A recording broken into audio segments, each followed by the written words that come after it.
नमस्कार दोस्तों, आप लोगों का एक बार फिर से स्वागत है हमारे यूट्यूब चैनल MSH क्लासेस पर। दोस्तों, जैसा कि हम कल ही आप लोग को बताए थे कि आज से हम लोग 100 प्रश्न का प्रैक्टिस सेट करेंगे। तो आज मैं आप लोगों के सामने 100 प्रश्नों का प्रैक्टिस सेट लेके आया हूं, जो कि पूरी तरह से एग्ज़ाम ओरिएंटेड है। तो आप हमारे चैनल पे बने रहें और इस वीडियो लेक्चर को लास्ट तक आप ना छोड़ें। दोस्तों, अगर आप लास्ट तक नहीं देखेंगे तो हो सकता है जहां से आप नहीं देखे हैं, हो सकता है वहीं से अगर प्रश्न रहे तो आपको मुश्किल हो सकता है। इसलिए इस वीडियो लेक्चर को अंत तक देखें और अगर वीडियो पसंद आए तो इसे लाइक एंड शेयर करना ना भूलें। तो दोस्तों, यह जो है आज का जो प्रैक्टिस सेट है ये सारे एग्ज़ामों के लिए है, क्योंकि इसमें दोस्तों ग्रामर भी है आपका। जैसे इसको मेन टारगेट किया गया है CGL के लिए, लेकिन अगर आप अन्य एग्ज़ाम की तैयारी भी कर रहे हैं तो भी आप इसको देख सकते हैं। क्यों? क्योंकि यहाँ पे ग्रामर है। अब ग्रामर है, लोक साहित्य है, तो लोक साहित्य तो सारे चीज़ों में है, ग्रामर भी आपको सारे चीज़ों में पढ़ना है। तो इसलिए आप लोग इस लेक्चर को मिस ना करें और अंत तक बने रहें। तो चलिए दोस्तों, हम लोग बिना देर किए आज का लेक्चर स्टार्ट करते हैं। तो आज का लेक्चर में दोस्तों आपके सामने पहला प्रश्न आज का, संसार में भाषा मनक बंटवारा सबसे पहले कौन आधार पर करल जाए है। अब दोस्तों, जो संसार में जो भाषा आया, तो भाषा का बंटवारा सबसे पहले किस आधार पे हुआ? तो किस आधार पे हुआ यही आपसे पूछा जा रहा है। तो क्या महासागर के आधार पे, महादेश के आधार पे, या फिर देश कर आधार पे, या राज्य कर आधार पे? तो दोस्तों, सर्वप्रथम जो हुआ था वह महादेश के आधार पे हुआ था। और हम लोग जानते हैं कि 7 महादेश है, तो इन्हीं 7 महादेशों के आधार पे ही सर्वप्रथम भाषा का बंटवारा हुआ था। अच्छा दोस्तों, आप लोगों के लिए मैं थोड़ा देर के लिए शांत रहूँगा। आप 10-15 सेकंड के अंदर में आप ये क्वेश्चन पढ़ के और उसका आंसर अपने आप में राइट डाउन कीजिए और फिर कमेंट करके अपना स्कोर भी बताइएगा, ठीक है। चलिए नेक्स्ट हम देखते हैं दूसरा प्रश्न। आधुनिक आर्य भाषा मनक विकास कौन अपभ्रंश भाषा मन से होए है। दोस्तों, हम लोग किसी भी भाषा का विकास जब पढ़ते हैं ना, तो अपभ्रंश, मागधी, अर्धमागधी, ये सब भाषा हम लोग को देखने को मिलता है, ठीक है। और अधिकतर जो हमारे यहाँ का भाषा है, चाहे वो उर्दू है चाहे वह हिंदी है, सभी में उसका प्रयोग हुआ है। तो यही आपको पूछा गया है, तो आप इसका उत्तर पहले बताइए। चलिए हम इसका उत्तर बता देते हैं आप लोगों को। ये मागधी भाषा से हुआ है, ठीक है। मागधी, अर्धमागधी, यही सबसे उर्दू का भी विकास हुआ है, हिंदी का भी विकास हुआ है। तो यहाँ पे और नागपुरी का भी, यहाँ पे जो आधुनिक भाषा जो है आधुनिक आर्य भाषा मनक विकास, तो यहाँ से किससे हुआ है? क्योंकि आधुनिक में हम लोग हिंदी, उर्दू ये सब को देखते हैं ना, तो ये भी मागधी और अर्धमागधी अपभ्रंश ये सबसे हुआ है, ठीक है। चलिए नेक्स्ट देखते हैं हम लोग थर्ड नंबर। भाषा कोनो समाज कर कौन संपत्ति मानल जाएला। भाषा जो है वह किसी समाज का कैसा संपत्ति माना जाता है? तो वह दोस्तों उस समाज का निजी संपत्ति माना जाता है, ठीक है। निजी, उसका खुद का संपत्ति होता है। चलिए, वो पूरे समाज का होता है। नेक्स्ट देखते हैं हम लोग फोर्थ नंबर।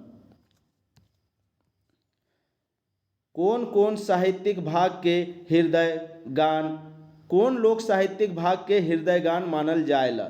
कौन लोक साहित्यिक भाग को हृदय गान माना जाता है दोस्तों? तो यहाँ पे हम लोग जानते हैं कि हम लोग का हंसना, खेलना, दुख सुख, ये सारे घड़ी में हम लोग के मुंह से क्या निकलता है? एक प्रकार का गीत निकलता है, ठीक है। जो हमारे मुंह से एक ध्वनि निकलता है उसी को ही गीत कहा जाता है। और यहाँ के रग रग में, नागपुरी समाज के रग रग में यह गीत बसा हुआ है। और इसे दोस्तों हृदय गान सर्वप्रथम कहने वाला व्यक्ति जो है, या इसका पता चलता है किससे? तो यह पता चलता है आपको वासुदेव अग्रवाल, जो कि राजस्थान का लोकगीत लिखा था, उसी में इसका पता चला है, ठीक है। चलिए नेक्स्ट देखते हैं हम लोग 5 नंबर। यूरोपीय भाषा परिवार से का समझल जाएला। यूरोपीय भाषा परिवार से का समझ में आता है आपको, यही बताना है। तो यह क्या समझ में आता है दोस्तों? एशिया का भाषा है, तो एशिया का भाषा तो नहीं हो सकता है। एशिया और यूरोप का भाषा, देखिए दोस्तों, क्योंकि यूरोप जो है वह एशिया के सन्निकट है, अर्थात एशिया से सटा हुआ है। कुछ देश जो है एशिया का है वो यूरोप से घनिष्ठ संबंध में है, इसलिए इसे एशिया और यूरोप दोनों का भाषा कहा जाता है, ठीक है। चलिए नेक्स्ट देखते हैं हम लोग 6 नंबर। देखिए दोस्तों, इस तरह का प्रश्न इसलिए आपसे पूछा जा रहा है कि हो सकता है ऐसे भी प्रश्न घुमाया जा सकता है कठिन बनाने के लिए, क्योंकि एक स्टेज का एग्जाम है तो थोड़ा सा हार्ड करने के लिए आपको इस तरह से भी पूछा जा सकता है। जनरली नहीं पूछा जाएगा, लेकिन अगर पूछा जाए तो आप इसके लिए भी तैयार रहें 90+ स्कोर करने के लिए। चलिए हम देखते हैं 6 नंबर, भाषा उत्पत्ति कर मुख्य सिद्धांत के मानल जाएला। अब यहाँ पे भाषा उत्पत्ति का मुख्य सिद्धांत किसको माना जा रहा है, तो यही आपसे पूछा गया है दोस्तों, ठीक है, कि भाषा उत्पत्ति का आप सिद्धांत बताइए। तो यहाँ पे भाषा उत्पत्ति का बहुत सारा सिद्धांत है, लेकिन इनमें से कौन सा सबसे सटीक है यही आपसे पूछा जा रहा है, ठीक है।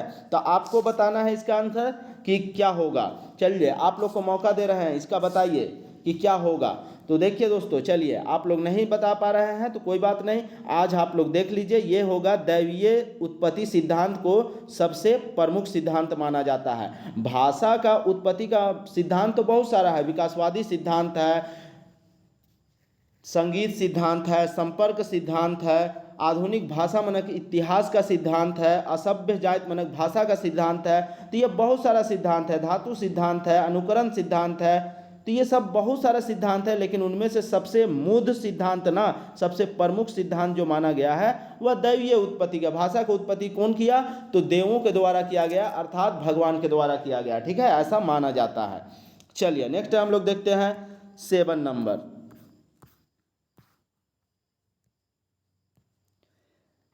देवल लोकोक्ति के पूरा करूँ, गुड़ खाए और का से परहेज करे, गुड़ खाए और ... परहेज करना है। तो गुड़ तो खाता है, देखिए दोस्तों, गुड़ जो होता है, गुड़ को ही यहाँ पे गुड़ कहा गया, ठीक है। तो गुड़ खाना है और किस चीज़ से परहेज करना है, गुड़ भी मीठा होता है, तो वैसे ही एक मीठा के बारे में बात हुआ है। तो गुड़ खा रहा है और किससे परहेज कर रहा है, गुलगुल्ला से परहेज कर रहा है। अर्थात वो बहुत बड़ा बड़ा झूठ बोल रहा है, लेकिन छोटा झूठ से क्या कर रहा है कि वह बोल रहा है कि यह झूठ बोलना पाप है। इस तरह का जब लोगों को कहावत होता है तो उसी को हम लोग ये कह सकते हैं, ठीक है। चलिए नेक्स्ट हम लोग देखते हैं, तो यहाँ पे गुलगुल्ला होगा, ठीक है। नेक्स्ट देखते हैं, भाषा कर अध्ययन कौन शास्त्र का भीतरे होएला। भाषा का जो अध्ययन है वह किस शास्त्र के अंतर्गत आता है, आपको बताना है। क्या वह मानव शास्त्र के अंतर्गत आता है, समाज शास्त्र के अंतर्गत आता है, भाषा विज्ञान के अंतर्गत आता है, या फिर व्याकरण के अंतर्गत आता है। तो दोस्तों भाषा विज्ञान के अंतर्गत आएगा। अगर यही लिपि पूछ देता ना, लिपि का अध्ययन कौन शास्त्र के अंतर्गत, तो वह व्याकरण में, क्योंकि लिपि लिखने में दोस्तों व्याकरण का यूज होता है, व्याकरण का प्रयोग होता है, ठीक है। यही क्वेश्चन में अगर सिर्फ लिपि यहाँ पे रह जाता तो इसका आंसर व्याकरण हो जाता, ठीक है, याद रखिएगा। तो यहाँ पे भाषा विज्ञान होगा। चलिए नेक्स्ट हम लोग देखते हैं 9 नंबर, सुनल सुनाल मुँह जबानी कहनी मन कौन कहनी रूप में आवे न। अब यहाँ पे देखिए, सुनल सुनावल जो कहानी, मुँह जबानी जो कहानी है वह किस कहानी के अंतर्गत आएगा, किस कहानी के अंतर्गत आएगा, यही आपको बताना है। लोक गाथा के अंतर्गत, मौलिक कथा के अंतर्गत, पंचतंत्र के अंतर्गत, या लोक कथा। तो लोक कथा को अभी तक संकलित नहीं किया गया है, यह मुँह जबानी अर्थात एक पीढ़ी से दूसरे पीढ़ी तक चलते हुए हमारे बीच पहुँचा है, ठीक है। तो यह क्या हो जाएगा, लोक कथा हो जाएगा। चलिए नेक्स्ट हम लोग देखते हैं 10 नंबर, जे कहनी मन में प्रकृति कर जीव जंतु मनक मानवीय भाव और चारित्रिक विशेषता राखे न, उके कौन तरह कर कहानी कहल जाएला। ऐसा कहानी जिसमें क्या है, जीव जंतु भी दिखे, प्रकृति भी दिखे, मानवीय भाव भी दिखे और उसका चारित्रिक विशेषता भी दिखे, तो ऐसा किस कहानी को में होता है दोस्तों, तो यही आपको बताना है। तो यह लोक कथा में दिखता है, ठीक है। लोक कथा में हम लोग का लोक कथा देखे हैं कि वह प्रकृति के इर्द गिर्द घूमता है और उसमें जीव जंतु के बारे में भी बताया जाता है। और वह जीव जंतु दोस्तों इस लोक कथा में क्या होता है, वह बोल भी सकता है इंसानों की तरह। तो यहाँ पे लोक कथा होगा। चलिए नेक्स्ट देखते हैं 11 नंबर, भारत में सबसे पुराना भाषा के मानल जाएला। सबसे पुराना भाषा जो दोस्तों है भारत में, वह सबसे पुराना भाषा किसको माना जाता है, तो भारत का सबसे पुराना भाषा है दोस्तों संस्कृत, क्योंकि संस्कृत ही सभी भाषा का मूलाधार है। संस्कृत से ही हिंदी की भी उत्पत्ति हुई है, उर्दू की भी उत्पत्ति हुई है, नागपुरी की भी उत्पत्ति हुई है, ऐसा माना जाता है और यह सत्य भी है, ठीक है। तो यहाँ पे सबसे पुराना भाषा कौन सा हो जाएगा, संस्कृत हो जाएगा। चलिए नेक्स्ट देखते हैं हम लोग 12 नंबर, कोनो भाषा कर मुद आधार का होएला, किसी भी भाषा का मुख्य आधार क्या होता है? तो मुख्य आधार दोस्तों उस भाषा का ध्वनि होता है। ध्वनि के आधार पर ही ना वो भाषा बोलते हैं। ठीक है, तो यह ध्वनि होगा, याद रखिएगा। यह प्रश्न आया हुआ है जेएसएससी के एग्जाम में। ठीक है, जेएसएससी में यह प्रश्न पूछा जा चुका है। चलिए नेक्स्ट देखते हैं 13 नंबर।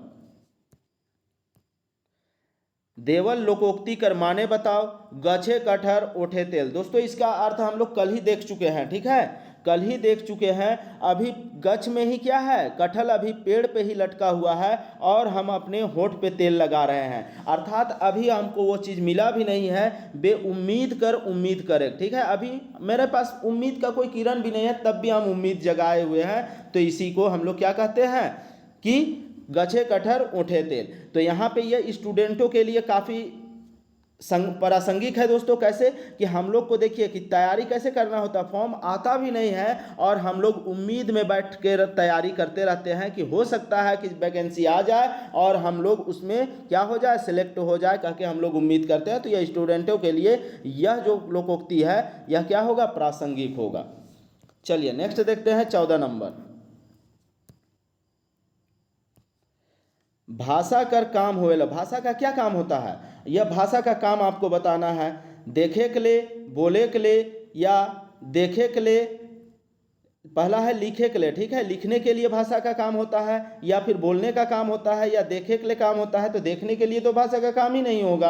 अब यहाँ पे भाव विचार के बताए के लिए दोस्तों आप देखिए, यहाँ पे लिखने के लिए भी होता है और बोलने के लिए भी होता है भाषा, लेकिन यह जो भाव विचार के बताए के लिए, इसमें ऑलरेडी लिखना और बोलना ये दोनों समाहित है। ठीक है, यही चीज़ आपको पकड़ना है। नहीं तो बहुत लोग क्या करेंगे, भाषा को लिखने के आधार पे बोल देंगे। ठीक है, तो लिखने पे नहीं होगा। यहाँ पे भाव विचार, विचार लिखना एक विचार ही है ना। अगर आप लोग पॉलिटी पढ़े होंगे तो पॉलिटी में जो अनुच्छेद 19 जो दिया गया है, विचार और अभिव्यक्ति की स्वतंत्रता, उसमें क्या है, हाव भाव को भी ना विचार और अभिव्यक्ति की स्वतंत्रता माना है। तो यहाँ पे ऐसे ही है, हाव भाव भी उस भाषा का एक आधार हो सकता है। ठीक है, तो इसलिए यहाँ ऑप्शन डी हो जाएगा। चलिए नेक्स्ट देखते हैं 15 नंबर। देवल लोकोक्ति कर माने बताओ, गोबरा कर गोर बेटा। अब देखिए दोस्तों, गोबर, गोबर कैसा होता है, गोबर ऑलरेडी क्या होता है, काला होता है। और यहाँ से गोर बेटा, अर्थात कहने का अर्थ क्या हुआ, गोबर कह देने का अर्थ हम लोग, जैसे क्या होता है, कोई भी हम लोग के बीच में अगर थोड़ा उटपटांग बात करता है तो उससे हम लोग क्या कहते हैं, दिमाग में गोबर भरा हुआ है क्या, मीन्स कि बेवकूफ़ आदमी। तो बेवकूफ़ आदमी का क्या हुआ कि गोर बेटा, अर्थात क्या हुआ, समझदार संतान हुआ। ठीक है, तो यहाँ पे इसका अर्थ यही होगा, बेवकूफ़ आदमी कर समझदार संतान हुए। ठीक है, चलिए नेक्स्ट देखते हैं हम लोग 16 नंबर। मुंह और नाक से उच्चारित ध्वनि समूह के, ध्वनि तो है ही दोस्तों, और इसके समूह को के का कहल जाएगा, समूह को। तो समूह को, ध्वनियों के समूह को क्या कहते हैं हम लोग, आप लोग को सबको पता है, ध्वनियों के समूह को वर्णमाला कहते हैं। ठीक है, बहुत सारे ध्वनि मिलके वर्णमाला का रूप बनाते हैं। ठीक है, चलिए नेक्स्ट हम लोग देखते हैं 17 नंबर।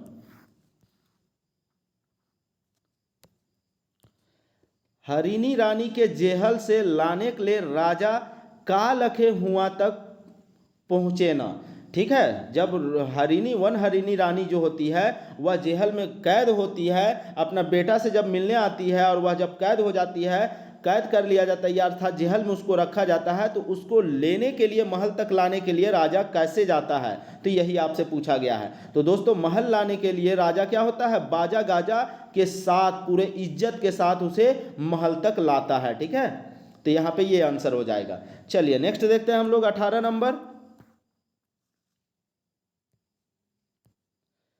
भाषा कर मुद काम का होएला। अब भाषा का यहाँ पे मुख्य काम क्या होता है, ये आपसे पूछा जा रहा है। समाज के आगे बढ़ाएक में, संस्कृति के आगे बढ़ाएक में, साहित्य के आगे बढ़ाएक में, या देवल शोभे। तो देखिए दोस्तों, समाज को भी आगे बढ़ाने में, अपनी संस्कृति को भी आगे बढ़ाने में और साहित्य को भी आगे बढ़ाने में भाषा अपना मुख्य क्या करता है, योगदान देता है।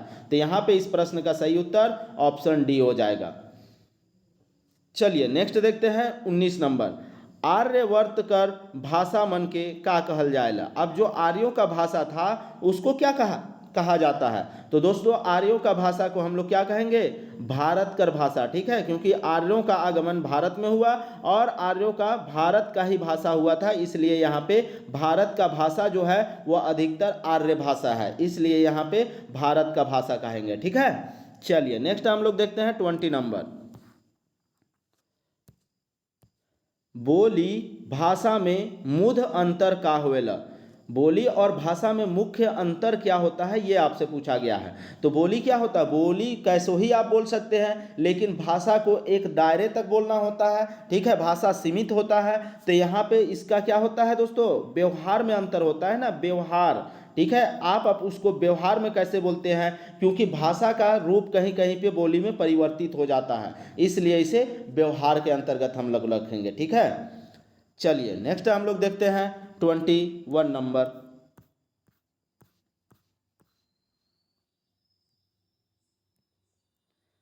आधुनिक नागपुरी कर शुरुआत कब से मानल जाएगा। दोस्तों नागपुरी का अगर हम लोग क्या करेंगे, बंटवारा करेंगे, तो नागपुरी को देखते हैं कि जैसे ही हमारा आज़ादी होता है तब से हम लोग का नागपुरी का आधुनिक दौर शुरू होता है, ठीक है। तो 1947 से नागपुरी का आधुनिक दौर शुरू होता है और उससे पहले वाले को हम लोग आधुनिक से पहले प्राचीन रखते हैं, ठीक है। तो यहाँ पे आधुनिक दौर 1947 याद रखिएगा, ठीक है।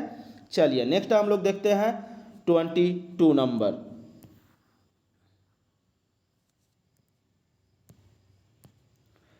बोली कर व्यवहार कहाँ करल जाएगा। बोली का व्यवहार कहाँ किया जाता है ये आपको पता करना है, बताना है।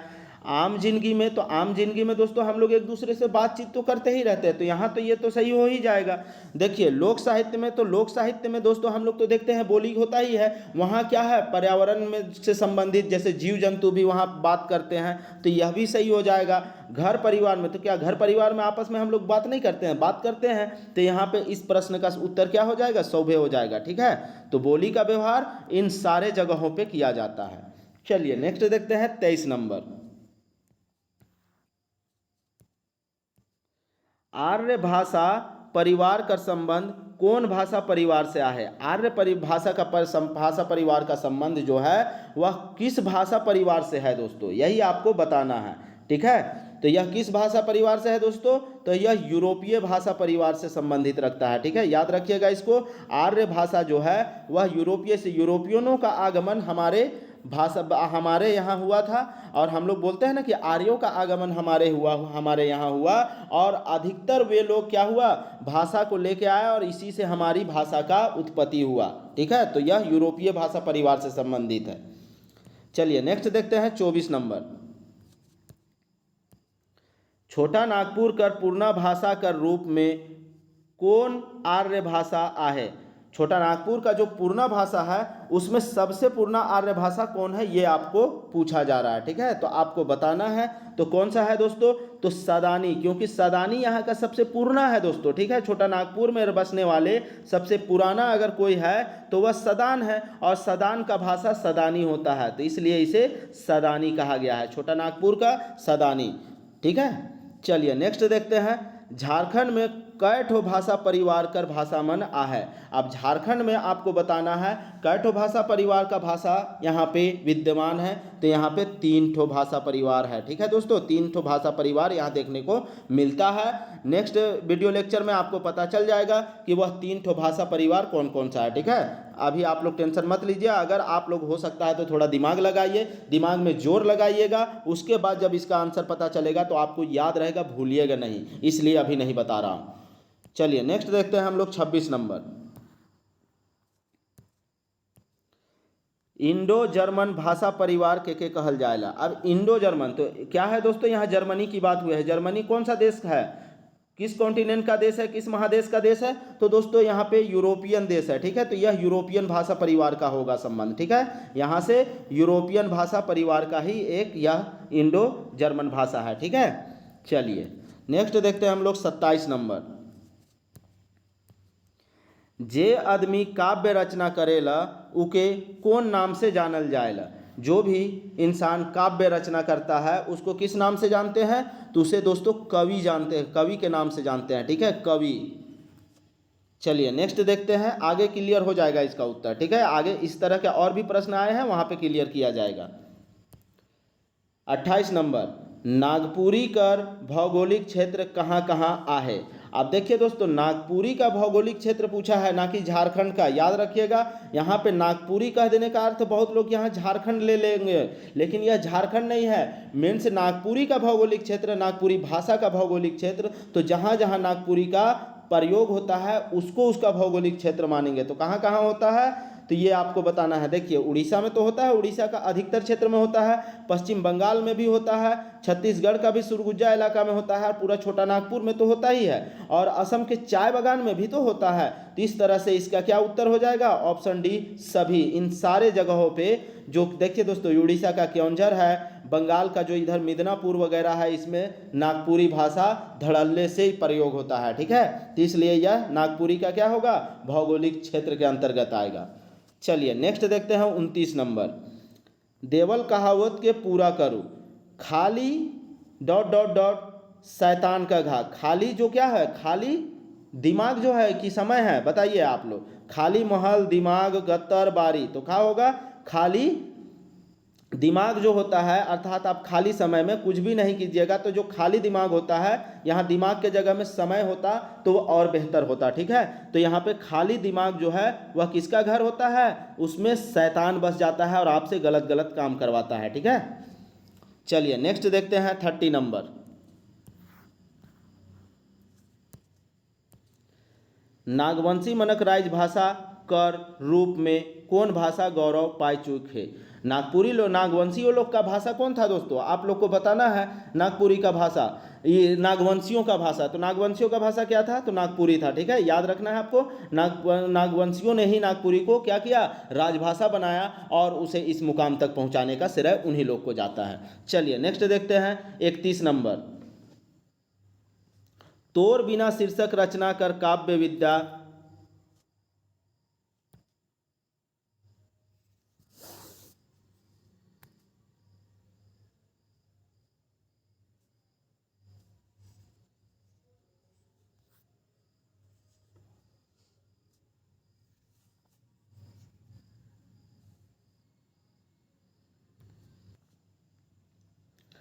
चलिए दोस्तों नेक्स्ट प्रश्न हम लोग देखते हैं, तोर बिना, ठीक है, तोर बिना शीर्षक कविता कर काव्य विद्या का है के। अब यहाँ पे हम लोग तोर बिना पढ़े थे, ठीक है। तोर बिना जो शीर्षक कविता है, तो यह क्या है, यह कविता विद्या में लिखी गई है।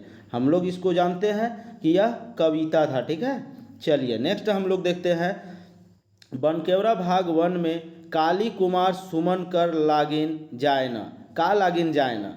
अच्छा, काली कुमार सुमन को हम लोग क्यों जानते हैं, बनकेवरा भाग 1 में वो क्या क्या लिखे हैं, तो किस नाम से हम उसको जानते हैं। तो दोस्तों, जो काली कुमार सुमन है वह क्या है, कवि है, अर्थात एक कविता भी लिखे हैं और निबंध भी लिखे हैं, ठीक है। लेख भी लिखे हैं, लेख और निबंध भी लिखे हैं, ठीक है। तो इसलिए उसको हम लोग कवि और निबंधकार कहेंगे, ठीक है।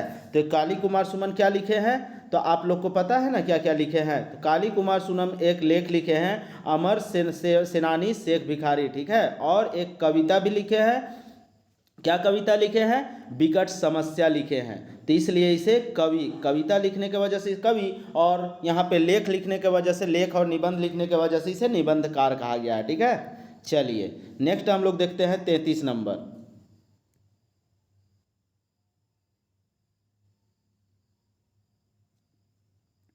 33 नंबर देखते हैं,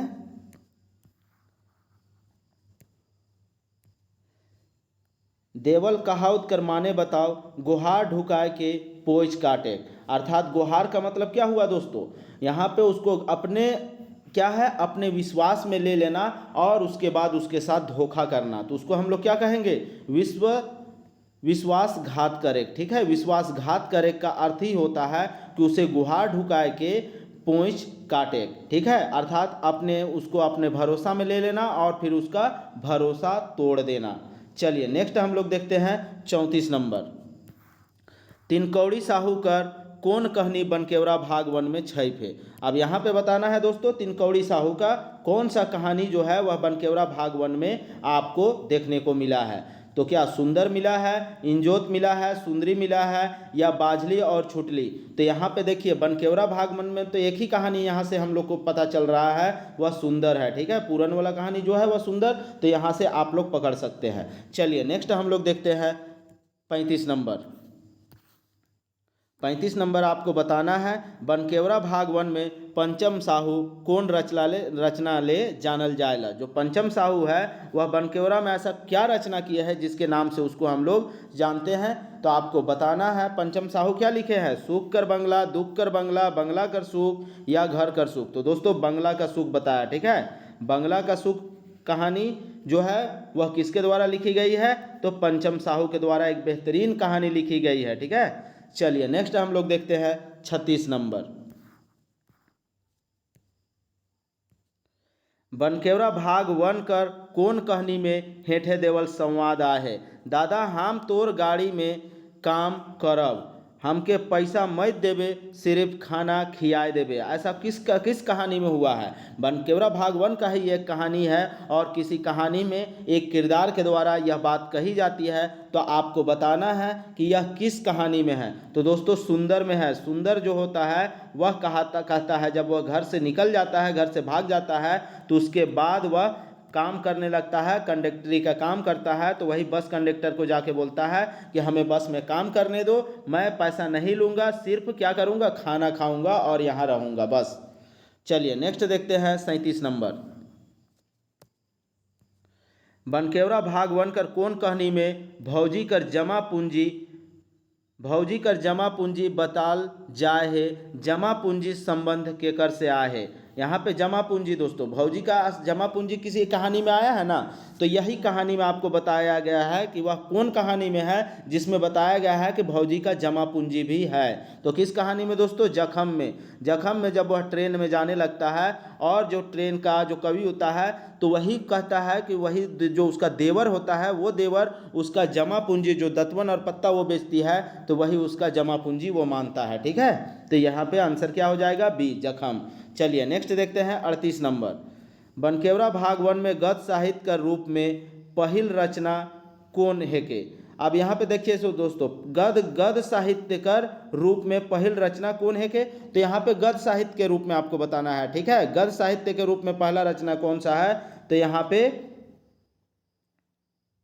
गद्य साहित्य के रूप में दोस्तों यहाँ पे गणेश वंदना दे रहा है। ठीक है, लेकिन गणेश वंदना जो है वह तो क्या है? पद साहित्य में है, पद रूप में दिया हुआ है। तो यहाँ पे आपको कहानी रूप में बताना है। तो कहानी रूप में कौन सा है? पहला पद। यहाँ पे पद साहित्य अगर आपसे पूछा जाता पद साहित्य, तब आपका क्या हो जाता? गणेश वंदना होता। लेकिन आपसे क्या पूछा है? गद्य साहित्य पूछा है। और गद्य साहित्य में दोस्तों सबसे पहला कहानी हमारा बनकेवरा भाग वन का कौन सा है? तो यहाँ पे त्रिफला है। ठीक है, त्रिफला जो कहानी है वह सर्वप्रथम है, तो इसलिए इस प्रश्न का सही उत्तर ऑप्शन सी होगा। ठीक है, चलिए नेक्स्ट हम लोग देखते हैं 39 नंबर।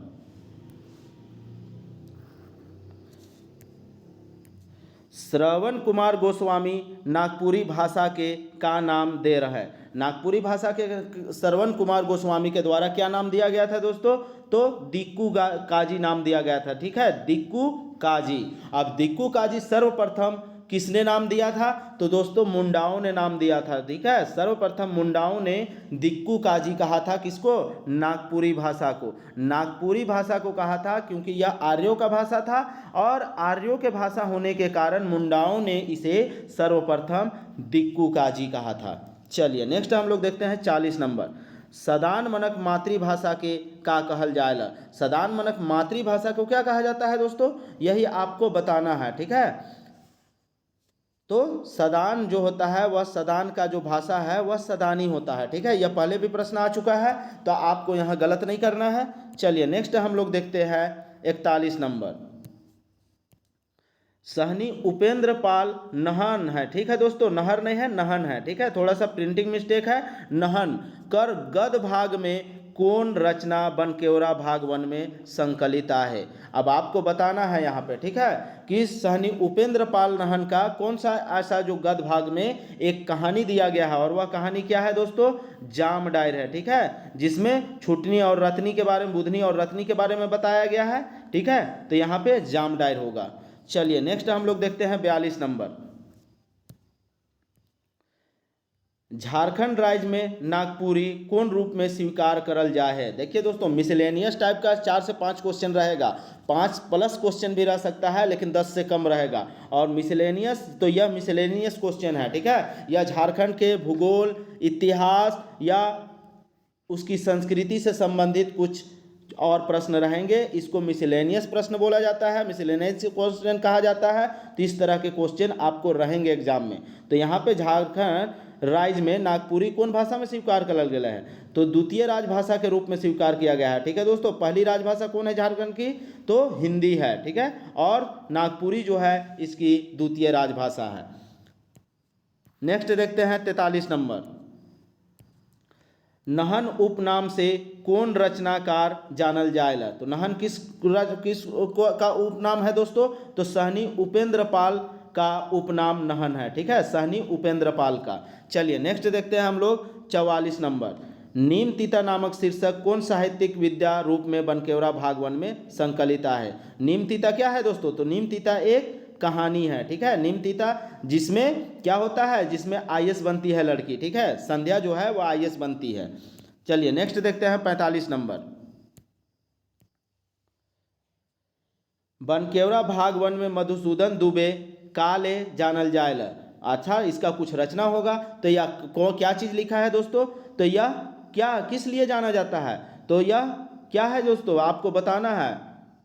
तो यह कवि है, और कवि क्या लिखे हैं, कवि कविता लिखते हैं। तो आपको बताना है मधुसूदन दुबे के द्वारा कौन सा कविता लिखी गई है। तो मधुसूदन दुबे के द्वारा कौन सा कविता लिखी गई है, तोर बीना लिखी गई है, ठीक है, तोर बीना कविता मधुसूदन दुबे के द्वारा लिखी गई है, इसलिए इसे कवि कह रहे हैं। चलिए नेक्स्ट देखते हैं। कहानीकार श्रीकांत कर कौन रचना बनकेवरा भाग 1 में छप है। आपको बताना है श्रीकांत का कौन सा ऐसा कहानी है जो बनकेवरा भाग 1 में छपा है। तो दोस्तों वह जखम है, ठीक है। जखम जो कहानी है वह श्रीकांत के द्वारा लिखी गई एक बेहतरीन कहानी है। चलिए नेक्स्ट देखते हैं 47 नंबर। नावा शिल्पी शैली छंद विधान में लिखे वाला पहला नागपुरी कवि के है। पहला नागपुरी कवि कौन है दोस्तों, जो छंद विधान में अपना क्या कर रहे हैं, लेख लिखे हैं। तो कौन सा ऐसा कवि है, तो दोस्तों झारखंड के प्रमुख कवि जो कि कौन है, लेखक जो है वह प्रफुल्ल कुमार राय है। प्रफुल्ल दा ही जो है वह छंद विधान में सर्वप्रथम लिखने वाला नागपुरी कवि है, ठीक है। चलिए नेक्स्ट देखते हैं 48 नंबर। जगन्नाथ मंदिर शीर्षक रचना कौन साहित्यिक विद्या में आया है। जगन्नाथ मंदिर जो है दोस्तों शीर्षक यह कौन विद्या में लिखी गई है, तो ये देखिए यह गद्य के अंतर्गत आता है, याद रखिएगा यह गद्य के अंतर्गत आता है। लेकिन गद्य में भी कौन सा है, अगर वो ऑप्शन नहीं दिया हुआ रहता तब आप इसको गद्य लगा सकते थे, लेकिन यहाँ पे उसके अंदर वाला चीज़ दिया हुआ है तो आप अंदर वाला लिखिएगा, ठीक है। यह लेख है, गद्य में क्या है, तो गद्य में लेख है। गद्य में आ जाएगा कहानी, आ जाएगा निबंध, आ जाएगा नाटक, आ जाएगा लेख, आ जाएगा, ये सब गद्य का भाग है। अगर हम लोग ये पूरा गद्य लिख का अगर सर्कल बना रहे हैं तो इसी में क्या आ जाएगा, लेख आ जाएगा, निबंध आ जाएगा, कहानी आ जाएगा, नाटक आ जाएगा। तो ये सारे गद्य का भाग होता है, ठीक है। चलिए नेक्स्ट हम लोग देखते हैं 49 नंबर।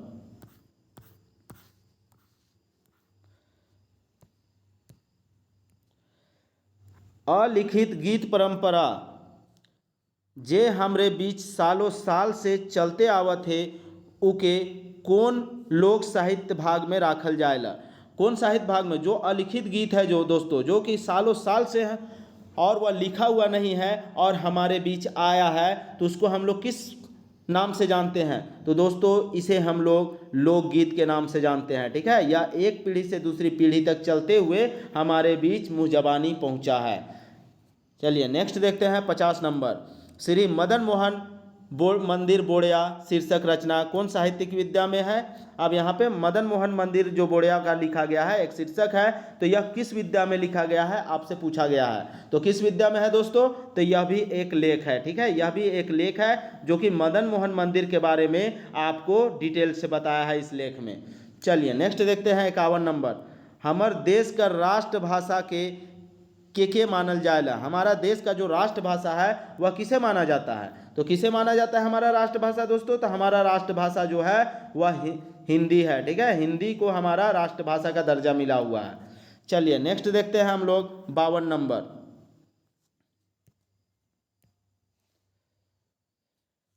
कवि मनोहर महंती नामक रचनाकार कर कौन गीत बनकेवरा में संकलित आहे?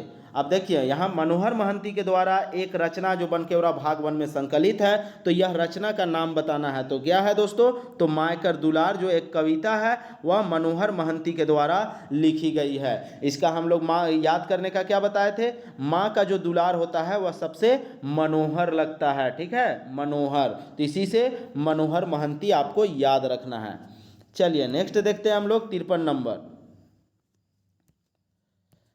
राम उचित सिंह नामक कवि बनकेवरा भाग 1 में कौन रचना लिख है? अब यहाँ पे राम उचित सिंह के द्वारा बनकेवरा में क्या लिखा गया है? तो दोस्तों धरती है रतन। ठीक है, राम जो है वह धरती को बनाना क्या समझे थे?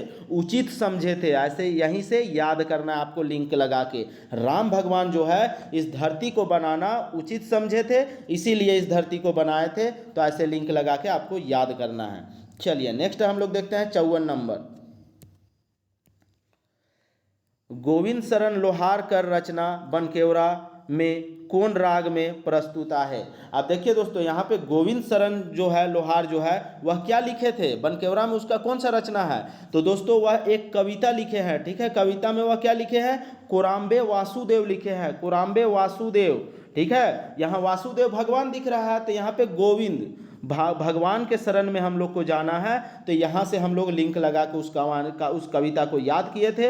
अब यह जो कविता है ना दोस्तों वह किस में लिखा हुआ है? तो जनानी झूमर में। और जनानी झूमर में आपको बताना है कि जनानी झूमर में भी यह किस राग में है? तो दोस्तों यह अधरतिया में है, क्योंकि जनानी झूमर है वह भिनसरिया तक नहीं चलता है और संझिया को शुरू नहीं होता है, क्योंकि संझिया को तो काम धंधा में बिजी रहती है ना औरतें लोग। तो काम निपटा के वे लोग क्या होता है आधे रात को शामिल होती है, तो इसलिए यह अधरतिया होगा।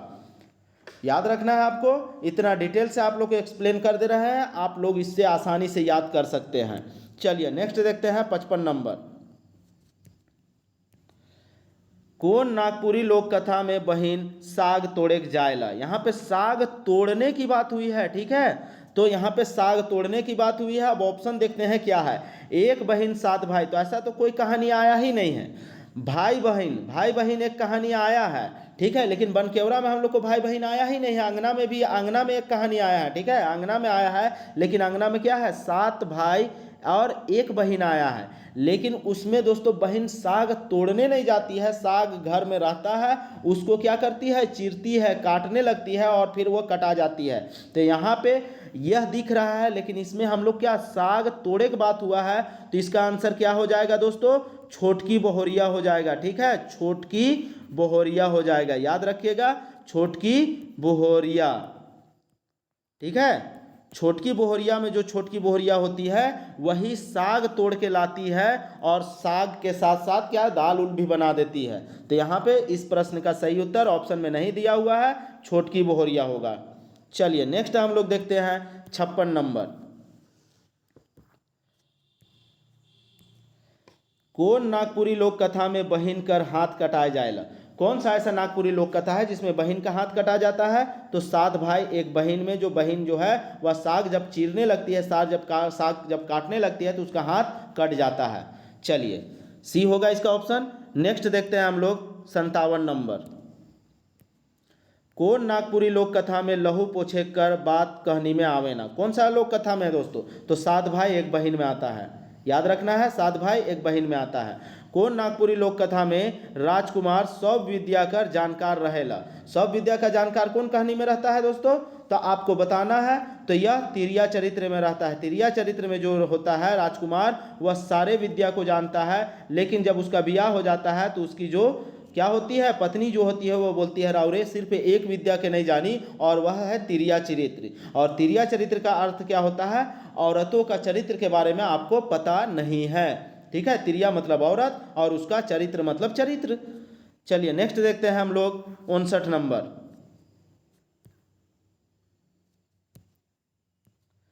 नागपुरी लोक कथा में राजा कर स्थिति लखपति होए कर रहे। कौन नागपुरी लोक कथा में राजा का जो स्थिति है वह लखपति टाइप का रहता है? तो किस लोक कथा में? तो दोस्तों नावा चांद और गोपी चांद कहानी में जो राजा होता है वह कैसा रहता है? लखपति राजा रहता है। चलिए नेक्स्ट देखते हैं 60 नंबर। कौन नागपुरी लोक कथा में राजा कर मृत्यु कर बाद रानी सती हो जाएला? कौन सा ऐसा कहानी जो है लोक कथा है जिसमें राजा की मृत्यु होने के उपरांत उसकी रानी जो है वह सती हो जाती है? तो किस कहानी में है दोस्तों?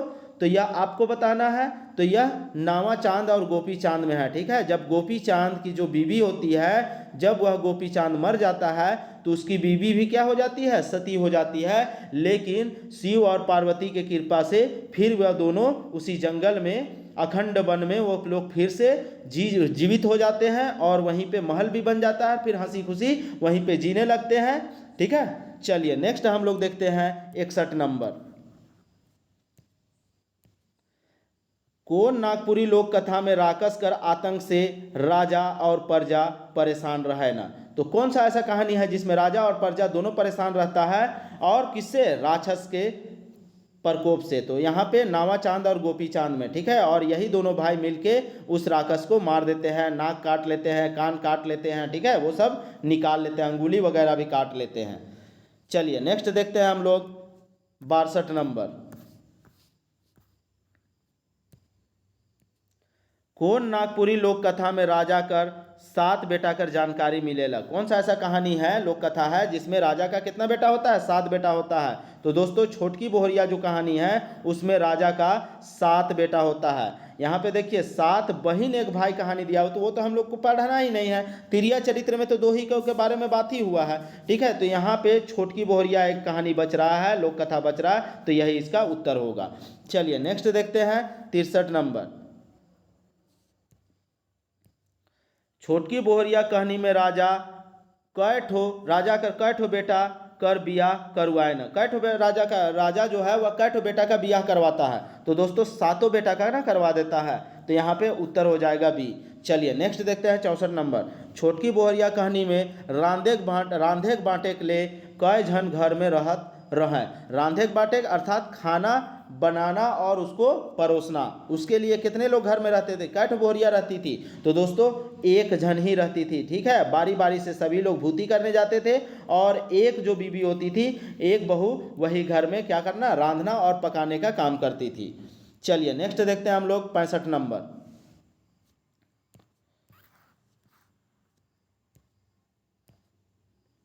कौन नागपुरी लोक कथा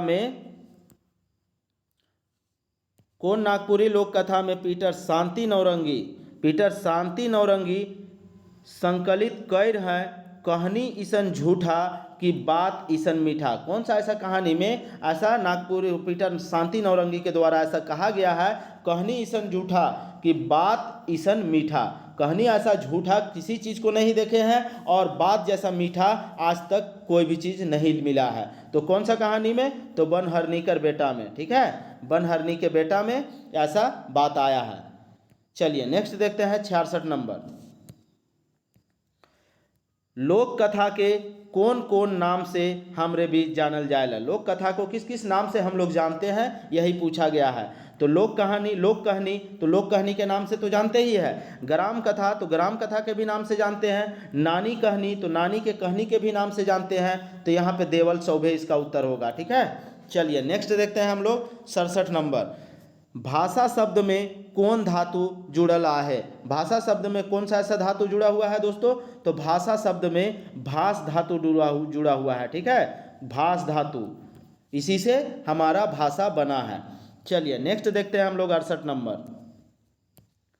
नागपुरी लोक कथा कौन साहित्य कर उपभाग है के? नागपुरी जो लोक कथा है वह कौन साहित्य का उपभाग है? तो यही आपको बताना है। तो दोस्तों यह लोक साहित्य का ही तो एक उपभाग है। लोक साहित्य का एक भाग में लोक कथा आता है। ठीक है, लोक कथा, लोकगीत, लोक सुभाषित, ये सब आता है। लोक गाथा, ये सब आता है मेरा किसमें? नागपुरी के लोक साहित्य में आता है। तो यहाँ पे लोक साहित्य हो जाएगा। चलिए नेक्स्ट देखते हैं हम लोग 69 नंबर। बोली कर विशेषता होएला। बोली का विशेषता क्या होता है यही आपको बताना है। बोली दोस्तों क्षेत्र के आधार पे होता है, ठीक है। बोली क्षेत्र के आधार पे बदल जाता है, तो यह क्षेत्र के आधार पे ही अपना क्या वजूद रखता है। तो यहाँ पे आंसर क्या हो जाएगा, ए हो जाएगा। चलिए नेक्स्ट देखते हैं 70 नंबर। कोनो भाषा कौन कौन ध्वनि मन से बनेला। कोई भी भाषा जो है वह किस किस ध्वनि से बनता है, तो दोस्तों भाषा जो है वह हमेशा सार्थक ध्वनि से ही बनता है। ओ ऐसे कर देने से तो भाषा नहीं ना बनेगा, तो वह तो सिर्फ एक ध्वनि ही रह जाएगा, लेकिन उससे भाषा नहीं बनेगा। तो सार्थक ध्वनि होना चाहिए भाषा के लिए। चलिए नेक्स्ट हम लोग देखते हैं 71 नंबर। लोक साहित्य भाग में कौन भाग के कहनी परंपरा से जोड़ल जाए है। लोक साहित्य का भाग में कौन भाग को किससे, कहानी से, परंपरा से जोड़ा गया है। तो किसको दोस्तों, तो लोक कथा में ही ना कहानी होता है, तो यहाँ पे लोक कथा हो जाएगा, ठीक है। चलिए नेक्स्ट देखते हैं 72 नंबर। कौन किस्म कर कहानी के मनोरंजन और शिक्षा कर माध्यम मानल जाएला। तो दोस्तों यह लोक कथा है। लोक कथा को ही मनोरंजन, क्योंकि लोक कथा, कथा कहानी जो है वह किस लिए कहा जाता है, मनोरंजन के लिए। और उसी मनोरंजन के सहारे उसमें क्या होता है, शिक्षा भी दिया जाता है कि किस तरह से बड़ों का बात मानना चाहिए, किस तरह से हम लोग को रहना चाहिए। यह इस लोक कथा के अंतर्गत ही क्या हमें शिक्षा मिलती है। चलिए नेक्स्ट देखते हैं हम लोग 73 नंबर।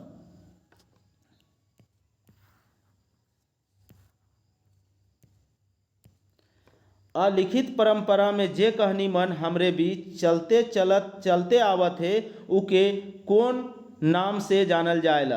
देखिए दोस्तों, जो हमारे बीच क्या है, चलते चलते आ रहे हैं, और जो अलिखित है उसे हम लोग किस नाम से जानेंगे, तो उसे दोस्तों लोक कथा नाम से जानेंगे। लोकगीत भी इसी तरह है, हमारे बीच अलिखित है और परंपरा से वो चलते आया है हमारे बीच, ऐसे ही लोक कथा भी है।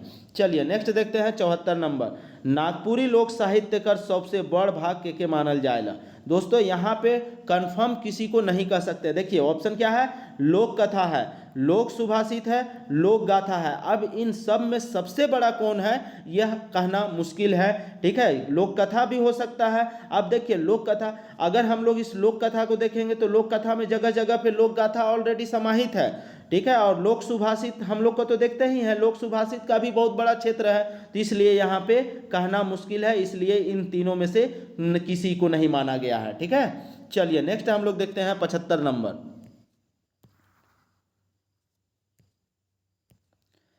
झारखंड में कौन भाषा के राजभाषा का दर्जा मिलल है। कौन भाषा को राजभाषा का दर्जा मिला हुआ है दोस्तों, तो यहाँ में से नागपुरी को राजभाषा का दर्जा मिला है। आप यहाँ पे क्या दूसरा दर्जा मिला है, ठीक है। नहीं तो प्रथम अगर दर्जा की बात होती तो यहाँ तो हिंदी होती, तो यहाँ पे से झारखंड में बोला गया है ना, तो झारखंड का भाषा का बात हो रहा है, तो इसलिए यहाँ पे नागपुरी को रखेंगे, ठीक है। चलिए नेक्स्ट देखते हैं 76 नंबर। जे गीत परंपरा स्वतः जन्मल मानल जाएला, उके कौन साहित्यिक भाग में राखल जाएला। जो लोकगीत स्वतः जन्म लिया है उस लोकगीत का परंपरा को, उस साहित्यिक परंपरा को हम किस भाग में रखेंगे, तो इसको हम लोग दोस्तों लोकगीत में रखेंगे, ठीक है। लोकगीत का जन्म स्वतः ही हुआ है, क्योंकि जब दुख होता है इंसान को तो उसके अंदर से स्वतः ही गीत निकलने लगता है, तो वह उदासी वाला गीत होता है। तो इसी तरह से इसको स्वतः जन्म वाला माना गया है। चलिए नेक्स्ट हम लोग देखते हैं 77 नंबर। रचना का दृष्टि से नागपुरी साहित्य कर कई ठो भाग है। रचना का दृष्टि से आपको बताना है, ठीक है। भुवनेश्वर अनुज के बुक में यह चीज़ है, और रचना के दृष्टि से हम लोग नागपुरी साहित्य का बात कर चुके हैं वर्गीकरण में, कितने आधार पे है। तो कितने आधार पे है दोस्तों, तो 3 आधार पे है। अगर आप लोगों को इसका पूरी तरह से जानकारी चाहिए तो आप लोग मेरा लोक साहित्य का वर्गीकरण का आप जाके क्या दीजिए, देखिए वीडियो लेक्चर देखिए, यह आपको मिल जाएगा इसका उत्तर। चलिए नेक्स्ट हम लोग देखते हैं 78 नंबर। महाकाव्य संबंधी रचना कौन पद भाग में आवेना। अब यहाँ पे महाकाव्य संबंधी रचना जो है वह किस पद भाग में आएगा, यही आपसे पूछा गया है।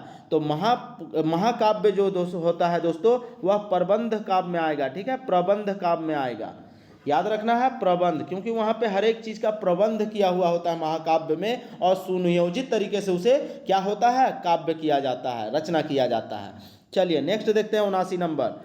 खंड काव्य संबंधी विशेषता कौन तरह कर पद साहित्य से लेवल जा है। जो खंड काव्य संबंधी विशेषता है वह किस पद साहित्य से लिया गया है, यही आपसे पूछा गया है। तो किस साहित्य से, तो प्रबंध काव्य से ही लिया गया है दोस्तों, ठीक है। जहाँ पे प्रबंध से ही लिया गया है खंड काव्य को, उसी का एक खंड है, मतलब छोटा सा पार्ट है, ठीक है।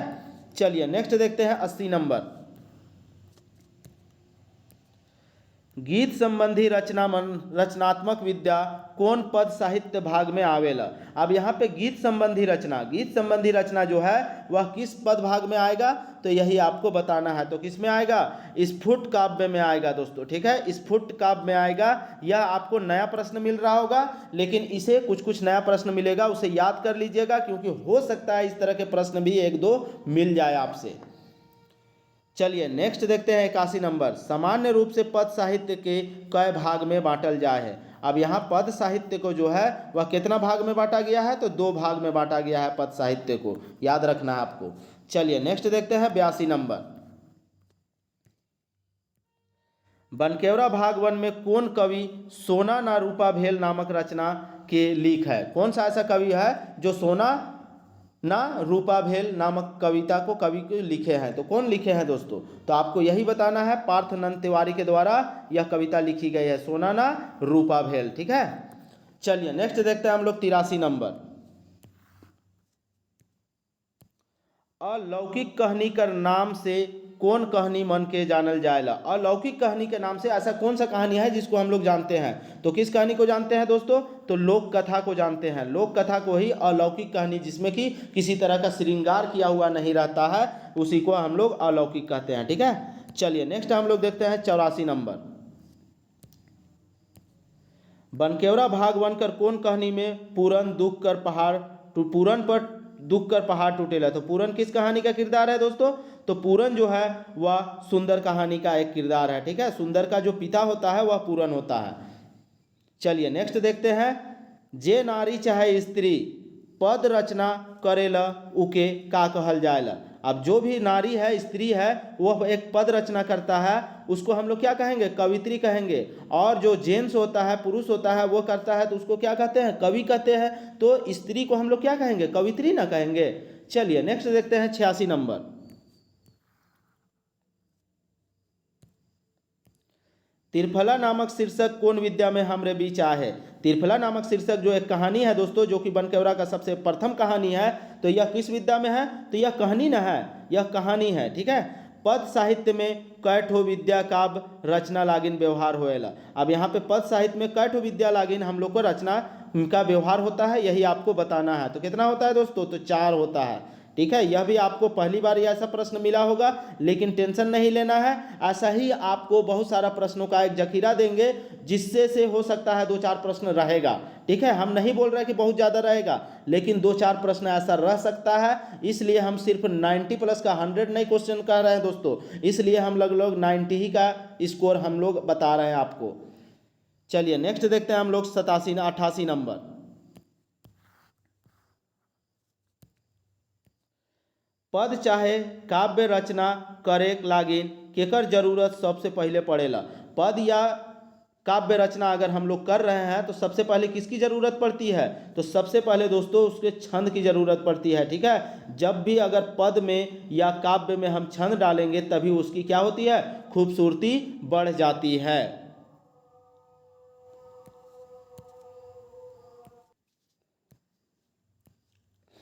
नेक्स्ट प्रश्न हम लोग देखते हैं दोस्तों 89 नंबर। भाषा में चमत्कार लाने कर काम कौन करेला। भाषा में जो है चमत्कार, ठीक है, अर्थात भाषा को बहुत ही चमत्कारिक रूप से, अर्थात लोगों के बीच यह बैठ जाए, ऐसा किस चीज़ से लाया जाता है, तो यह मुहावरा और कहावत के द्वारा इसमें चमत्कार लाया जाता है, ठीक है।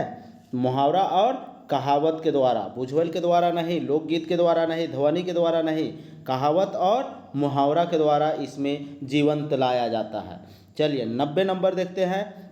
हितैषी कार्यालय चाईबासा कर माध्यम से कौन कवि नागपुरी काव्य विकास में महत्वपूर्ण योगदान दे हैं। यह मिसलेनियस प्रश्न होगा दोस्तों, ठीक है। तो ऐसा कौन सा कवि है जो अपना मुख्य योगदान दिया है चाईबासा वाला में, ठीक है। हितैषी कार्यालय जो चाईबासा में है उसमें मुख्य योगदान धनी राम बख्शी के द्वारा दी गई है, जो कि प्राचीन कवि है, ठीक है। और यह प्राचीन और आधुनिक को जोड़ने वाला कवि का नाम भी है यही। चलिए नेक्स्ट देखते हैं 91 नंबर। नागपुरी कर उद्भव कौन अपभ्रंश से होए है। नागपुरी का उद्भव जो है वह कौन, इस यह पहले प्रश्न भी आ चुका है दोस्तों। नागपुरी का उद्भव जो है वह किससे हुआ है, तो मागधी से हुआ है, ठीक है, मगधी से, इसलिए इसे अपभ्रंश कहा गया है, ठीक है। चलिए नेक्स्ट देखते हैं हम लोग 92 नंबर देखते हैं। नागपुरी भाषा का पूर्णा रूप के का कहल जाएला। नागपुरी भाषा का जो पुराना रूप है उसे क्या कहा जाता है, आपको बताना है। तो पूर्णा रूप को क्या कहेंगे दोस्तों, तो सदानी कहेंगे, ठीक है। सदान लोग यहाँ रहते थे और उन्हीं के द्वारा यह भाषा सर्वप्रथम बोली गई थी, तो इसे सदानी के नाम से भी हम लोग जानते हैं। लेकिन वर्तमान में इन लोगों का भी भाषा क्या हो चुका है, नागपुरी हो चुका है। चलिए नेक्स्ट देखते हैं हम लोग 93 नंबर। लुंदरू दासी झूमर नामक गीत संकलन कौन कवि कर रचना संकलन है के। कौन, लुंदरी दासी झूमर, ठीक है। तो यह किस गीत का है और यह किस कवि का है, किस कवि का है यह गीत, आपको यही बताना है। तो किसका है दोस्तों, तो यह धनी राम बख्शी के द्वारा लिखा गया है, जो कि हितैषी कार्यालय चाईबासा में अपना योगदान दिए थे, ठीक है। चलिए नेक्स्ट हम लोग देखते हैं 94 नंबर। महादेश कर आधार पर एशिया और यूरोप कर भाषा मन के का कहल जाएला।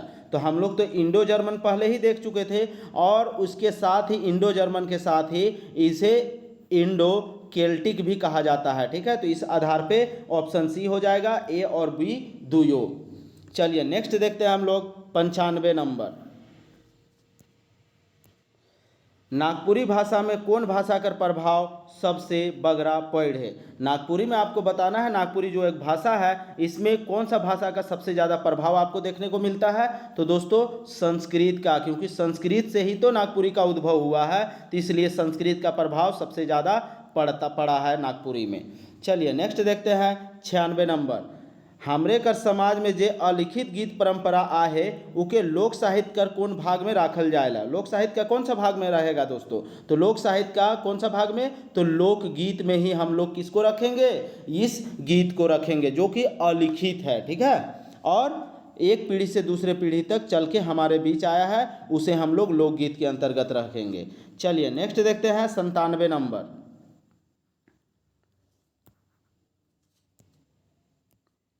मध्यकाल और आधुनिक काल के जोड़े वाला कवि कौन है का।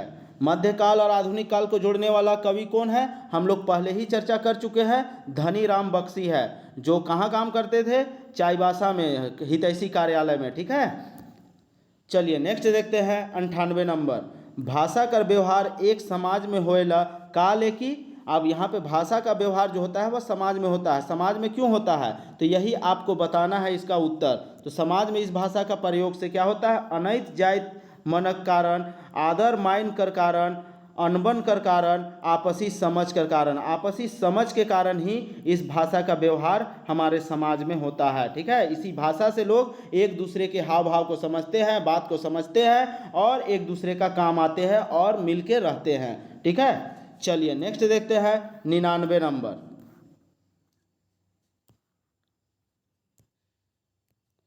देवल में से कौन झारखंड का भाषा ना लागे, ठीक है। झारखंड का भाषा कौन इनमें से नहीं है। देखिए दोस्तों, बांग्ला भी झारखंड में बोला जाता है, उड़िया भी बोला जाता है और हिंदी भी बोला जाता है। मराठी जो है वह झारखंड का भाषा नहीं है, ठीक है। चलिए नेक्स्ट देखते हैं 100 नंबर, और यह आज का आखिरी प्रश्न है। कविता संबंधी काव्य विद्या कौन पद साहित्य कर विशेषता है के।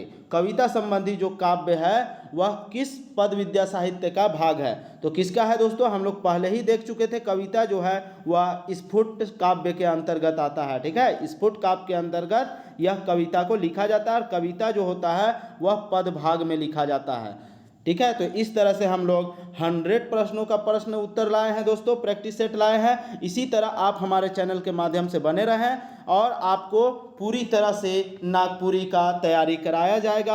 आप जब एग्ज़ाम के हॉल में बैठिएगा तो क्वेश्चन देख के आपको सारा क्वेश्चन लगेगा कि हम लोग MSH क्लासेस के प्रैक्टिस सेट में ये सारा का सारा क्वेश्चन हम लोग करके आए हैं, जिससे आप 90+ का स्कोर आसानी से कर सकते हैं। तो इस तरह से अगर आप बताइए यह वीडियो लेक्चर आपको कैसा लगा। अगर यह वीडियो लेक्चर आपको पसंद आया दोस्तों तो इसे लाइक एंड शेयर करना ना भूलें। साथ ही साथ दोस्तों आप लोग को आप समय बिल्कुल भी नहीं है, 21 अगस्त हमारा एग्जाम का डेट भी अनाउंस हो चुका है, तो इसलिए आप लोग तैयारी में लग जाए, कमर कस ले, अब बिल्कुल भी ढील ना दे, नहीं तो आपका सिलेक्शन नहीं हो पाएगा। अगर सिलेक्शन चाहते हैं तो आप लोग अपनी तैयारी में जोर दें और अपना स्कोर 90+ तक लाए। 90+ कीजिएगा तभी जाके आप सिलेक्शन में रहिएगा, मेरिट लिस्ट में रहिएगा, अन्यथा आप बाहर हो जाइएगा। तो और अगर इस तैयारी को आपको 90+ स्कोर तक लाना है तो हमारा PDF जरूर पढ़िए एक बार। और PDF के लिए दोस्तों 9097285877 पे आप कांटेक्ट कीजिए, आपको PDF के बारे में बताया जाएगा। PDF के लिए पे करना है, बहुत ही कम प्राइस है दोस्तों, ठीक है। CGL जैसे एग्जाम के लिए आपको इतने कम प्राइस में PDF दिया जा रहा है कि आप सोच भी नहीं सकते हैं। तो चलिए दोस्तों, वीडियो में अंत तक बने रहने के लिए आप लोगों का धन्यवाद।